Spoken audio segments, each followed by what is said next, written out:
दोस्तों यूके का भारत को लेकर एक अलग ही ऑब्सेशन, एक अलग ही जुनून देखने मिल रहा है। यूके में हाउस ऑफ लॉर्ड्स में घंटों तक भारत पर चर्चा हुई है। अब दोस्तों ये हाउस ऑफ लॉर्ड्स में जो बैठे लोग हैं, ये भारत में सेक्युलरिज्म पर चर्चा कर रहे हैं। अब दोस्तों ये इतनी ही बड़ी, एक अपने आप में अगर आप देखें तो हास्यास्पद बात है, हिपोक्रेसी से भरी हुई बात है। क्योंकि आप हाउस ऑफ लॉर्ड्स की बात करें तो उसमें 26 प्लेसेस रिजर्व्ड हैं चर्च ऑफ इंग्लैंड के आर्च बिशप और बिशप के लिए। और ये लोग हमें सेक्युलरिज्म का पाठ पढ़ा रहे हैं, ये बाबरी ढांचे पर चर्चा कर रहे हैं, सिख दंगे पर चर्चा कर रहे हैं, और कहीं ना कहीं वहां की जो सरकार है उनको कॉर्नर करने का प्रयास कर रहे हैं। दोस्तों यहां तक बात हो रही कि भारत में तो अफ्रीका, सब सहारन अफ्रीका से भी अधिक गरीबी है। लेकिन साथ ही साथ दूसरे लोग पूछ रहे हैं जी वो एफटीए भी तो करना था भारत के साथ, वो अटका हुआ क्यों है, उस पर क्यों नहीं चर्चा हो रही, वो आगे क्यों नहीं बढ़ रहा। मतलब एक तरफ आप कहते हैं भारत गरीब है, दूसरी तरफ आपको भारत के पैसे भी चाहिए। दोस्तों ये कुछ वैसा ही है। अगर आप किसी ड्रग एडिक्ट को मिले तो उनमें विड्रॉल सिम्टम शुरू हो जाता है जब उनसे ड्रग्स छीन लिया जाता है। तो कुछ वैसा ही इन यूके के जो ये हाउस ऑफ लॉर्ड्स में बैठे हुए ये जो लॉर्ड्स हैं उनको वैसा ही होता हुआ लग रहा है। कहीं ना कहीं भारत का जो इतने सालों तक खून चूसा है, अब उनको विड्रॉल सिम्टम हो रहा है, और वही यूके के पार्लियामेंट में कहीं ना कहीं दर्शाया जा रहा है। दोस्तों यहां पे आपको बता देता हूं, यूके हाउस ऑफ लॉर्ड्स में जो सरकार का व्यू पॉइंट रख रहे हैं वो डेविड कैमरन थे, जो कि एक्स यूके पीएम भी हैं और इस वक्त फॉरेन मिनिस्टर हैं। तो कहीं ना कहीं उन्होंने सारे जवाब दिए, और किस प्रकार के जवाब दिए, क्या कहा, आइए आप खुद सुन लीजिए। लेकिन सवालों से एक चीज तो क्लियरली दिख रही है कि पर्पस बड़ा सिंपल था कि भारत को लेके वहां की सरकार को कॉर्नर किया जाए, भारत को नीचे दिखाया जाए। दोस्तों इससे पहले आगे बढ़े, आप लोगों से निवेदन है, हमारे अलग अलग सोशल मीडिया हैंडल्स का आपको नीचे लिंक मिल जाएगा, वहां पर जाएं डिस्क्रिप्शन बॉक्स में, हमें अवश्य फॉलो करें। व्हाट्सएप, फेसबुक, इंस्टाग्राम, टेलीग्राम, हर जगह हम अवेलेबल है, ट्विटर पे भी। और इस वीडियो को लाइक कर दें, अलग अलग ग्रुप्स में शेयर कर दें, और भारत संवाद को सब्सक्राइब कर दें, बेल आइकन जरूर दबा दें। दोस्तों सबसे पहली चर्चा होगी पॉवर्टी इन इंडिया पर। तो आइए देखते हैं भारत में जो पॉवर्टी है उस पर क्या चर्चा हो रही है। Now, I think to an issue I think is close to the Foreign Secretary's heart, and that is on the delivery of the Sustainable Development Goals, and particularly religious tolerance is important in creating a secure world. He will be aware that India is going to be key to delivering the Sustainable Development Goals. And I wonder if he can inform the House of any discussions he's had recently with the Indian government on how they can play a role with us in partnership to ensure they're delivered. Well, we have an excellent dialogue with the Indian government in all sorts of ways. In fact, I spoke to Foreign Minister Jaishankar just at the weekend, and my noble friend Lord Ahmed visits frequently and has a very deep dialogue. I have a good relationship with Prime Minister Modi, and we discuss all of these things. In terms of meeting the Sustainable Development Goals, the most important thing India can do is to continue to grow and lift people out of poverty, because there are still, I think it's true to say, more people in India below the poverty line than there are in sub-Saharan Africa. So the need for India to grow and pull people out of poverty is very great. Well, obviously, one of the things we're going to be discussing at the G20 and elsewhere is how to scale up the multilateral development banks, in which India has a voice, to make sure we have the financing available to meet those development goals. Are a positive for the whole. सुना आपने?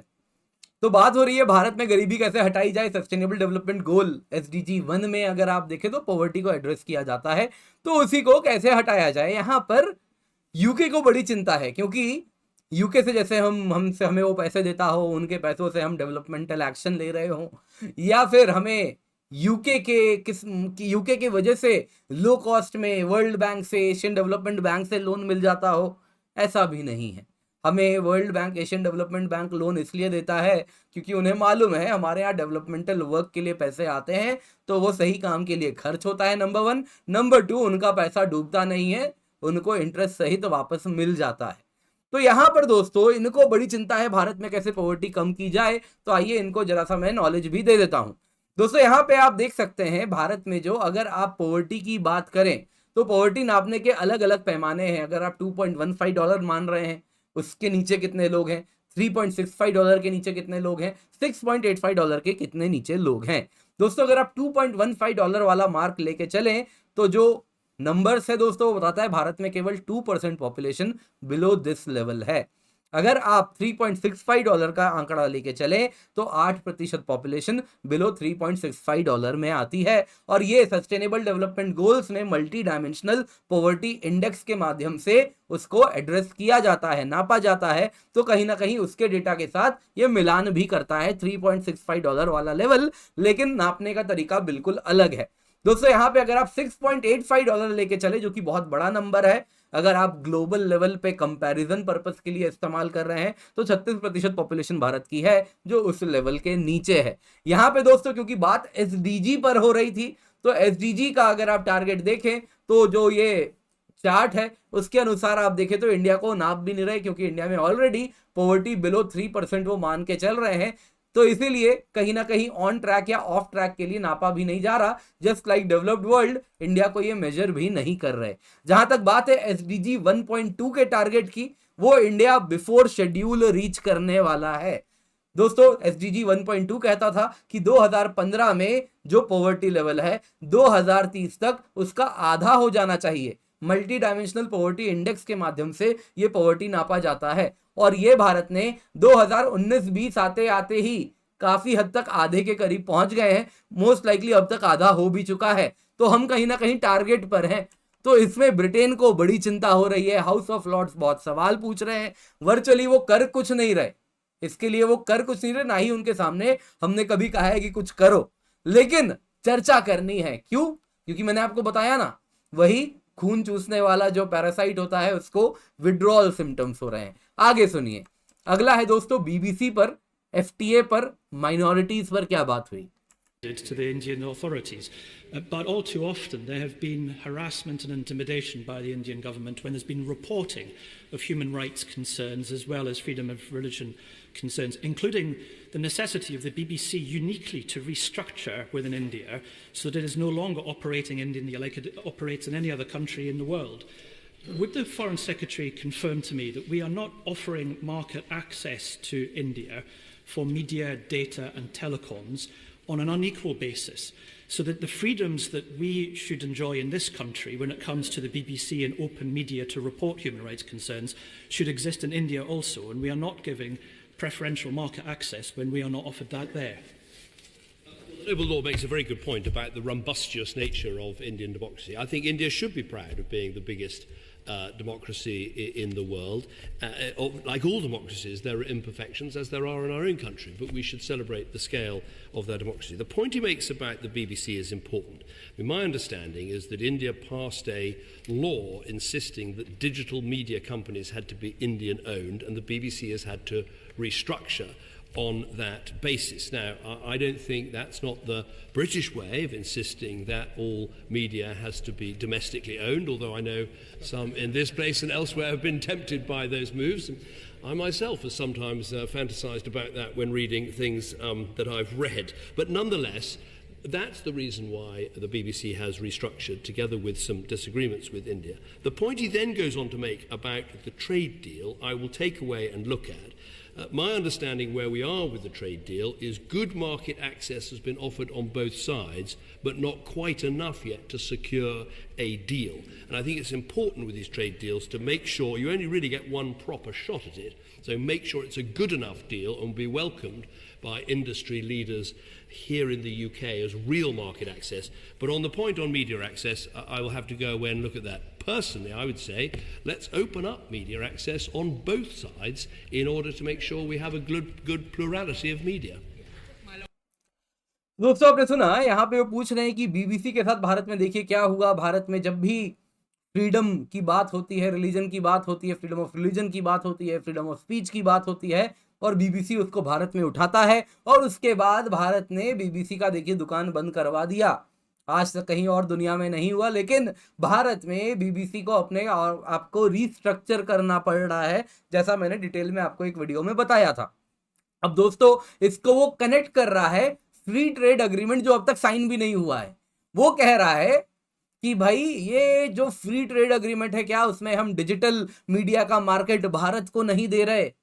तो क्या भारत को भी हमें नहीं देना चाहिए? तो भारत का ये रूल क्या हमारे खिलाफ नहीं है?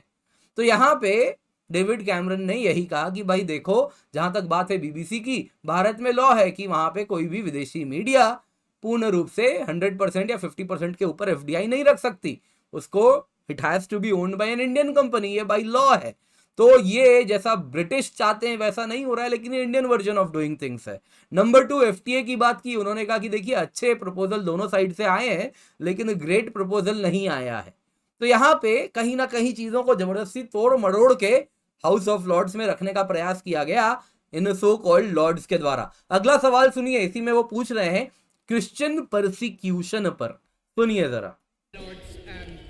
I first of all want to thank the Right Reverend Prelate for his continuing focus on Christian persecution and his comprehensive thorough report. In that report, it's noted that Foreign Office staff are often not equipped to deal with these terrible issues, and a recommendation was made for mandatory. तो Christian persecution पर ही चर्चा कर रही हैं, जिसमें आपको मैं वापस दिखाता हूँ, ये एक सवाल है, फिर से दिखाता हूँ। वो क्रिश्चियन परसिक्यूशन पर सवाल है जो जिसपे वो फॉलो ऑन सवाल पूछ रही, तो ओरिजिनल सवाल क्या था जरा देख लीजिए। Name on the order paper. My Lords, India is a multi-faith, Name on the order paper.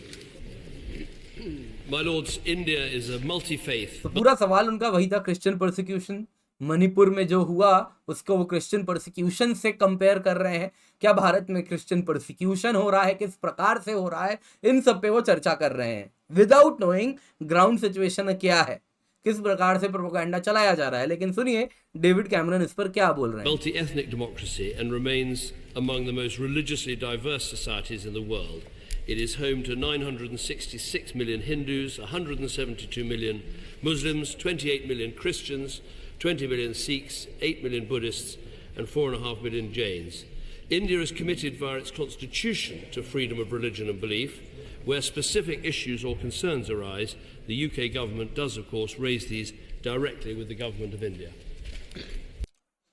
Bharat बहुत ही ज़्यादा रिलीजियस टर्म्स में डाइवर्स कंट्री है, सेक्युलरिज्म यहाँ पे गारंटी किया गया है कॉन्स्टिट्यूशन के द्वारा।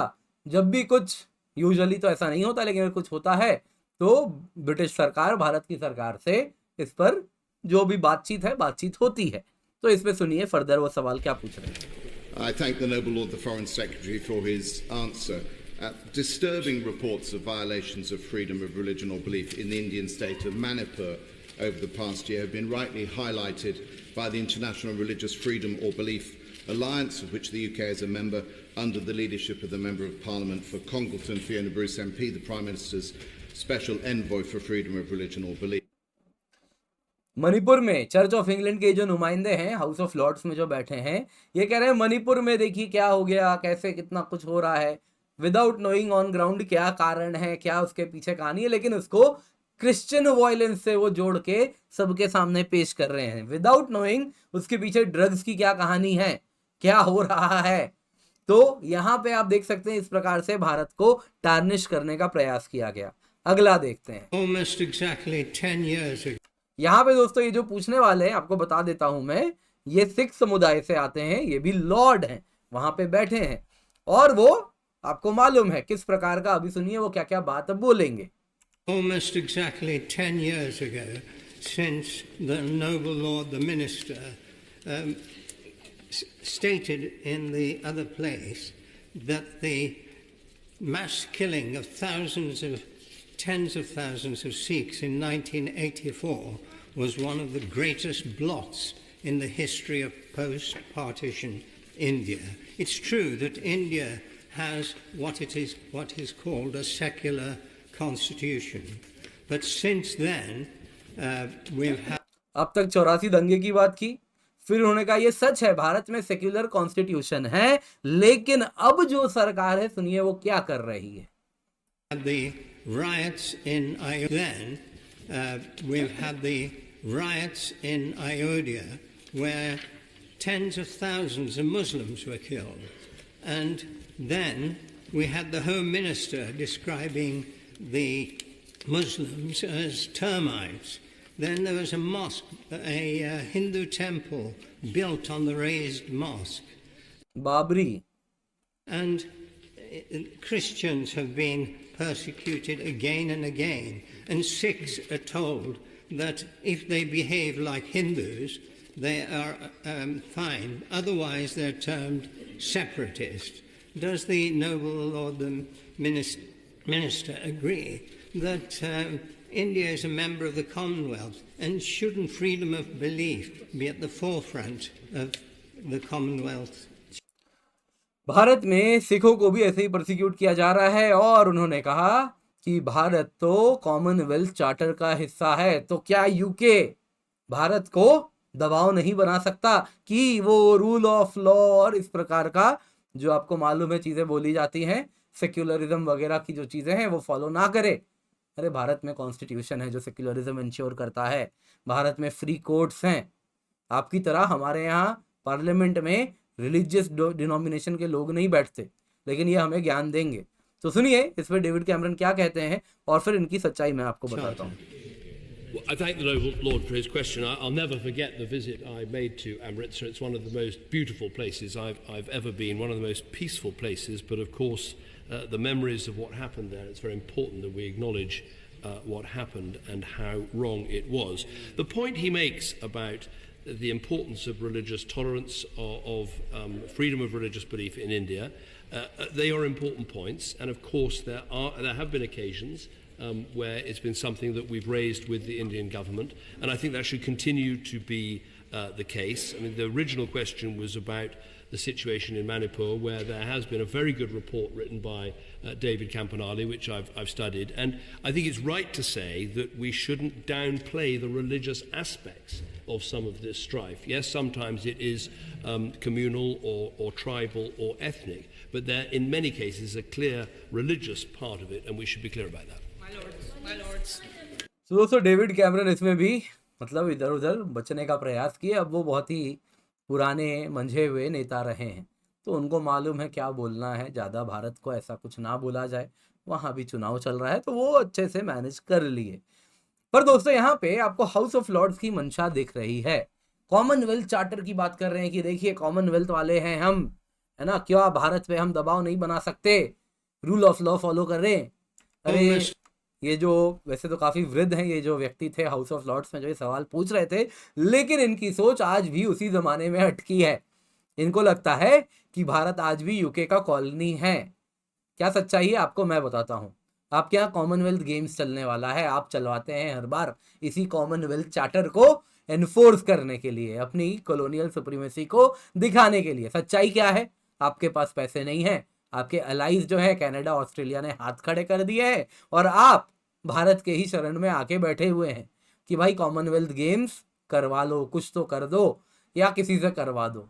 तो आपके पास ये हैसियत भी नहीं है कि आप इस लार्ज स्केल का गेम करवा पाए, पहली बात। दूसरी बात, फाइनेंस इकोनॉमी की बात क्या ही कहनी, आपको मालूम है किस प्रकार से यूके रिसेशन में चल रहा है। तीसरा न्यूज आपको बताता हूं, जो मिलिट्री पावर है यूके, ब्रिटिश नेवी है ना, जिसके वजह से इन लोगों ने एक टाइम में ऐसा एम्पायर बनाया था जिसका सूरज कभी जहां अस्त नहीं होता था, आज इनकी क्या खस्ता हालत है जरा देखिए। ब्रिटिश नेवी में ना तो शिप्स हैं ना लोग हैं। ब्रिटेन में zero active naval supply ship है। ये पहली बार हुआ है। अब रॉयल नेवी अपने समुद्री जहाजों में रसद, गोला बारूद खुद नहीं ले जाती, जाके बाकी पड़ोसी देशों के पैर पड़ती है कि प्रभु हमारा भी वहां जहाज है, उसमें भी खाना पहुंचवा दो वरना लोग भूखे मर जाएंगे, नहीं तो जहाज को वापस पोर्ट आना पड़ेगा। दोस्तों नेवी में ना तो अब सेलर्स हैं, इतने ही कम उनके पास सेलर्स रह गए हैं कि उनको डीकमीशन करना पड़ रहा है शिप्स को, कि भाई शिप्स नहीं संभाल पाएंगे, लोग नहीं है इसमें। और ये हमको, जिनकी इकोनॉमी इस हालत में है कि कहीं ना कहीं रिसेशन चले जा रहा है और ब्रेग्जिट के बाद बचा कुचा भी इनके पास अब कुछ नहीं बचा है, अब कुछ रह ही नहीं गया है। तो ये हमको कॉमनवेल्थ चार्टर का ज्ञान दे रहे हैं, उसका दबाव दिखा रहे हैं। तो ये इनकी सच्चाई है कि आज भी इनके जो सोचने की क्षमता है वो उसी प्रकार से क्लाउडेड है। हाउस ऑफ लॉर्ड्स में बैठे हुए ये जो प्रिविलेज्ड लोग हैं वो यही सोच रहे हैं, इनको जो जमीनी कनेक्ट है इनका खत्म हो चुका है। और जब जमीनी कनेक्ट खत्म होता है तो हमने देखा है क्या होता है। दोस्तों उम्मीद करता हूं आपको वीडियो पसंद आई होगी, लाइक जरूर कीजिएगा, इंस्टाग्राम पे हमें फॉलो करें, साथ ही साथ इस वीडियो को शेयर करें ज़्यादा से ज़्यादा लोगों के साथ, भारत संवाद को सब्सक्राइब करें। और एक वीडियो आ रहा होगा, इसको भी अवश्य देखिए, काफ़ी कुछ जानने सीखने समझने आपको मिलेगा। आप इस पूरे मामले के बारे में क्या सोचते हैं कमेंट में ज़रूर बताएं।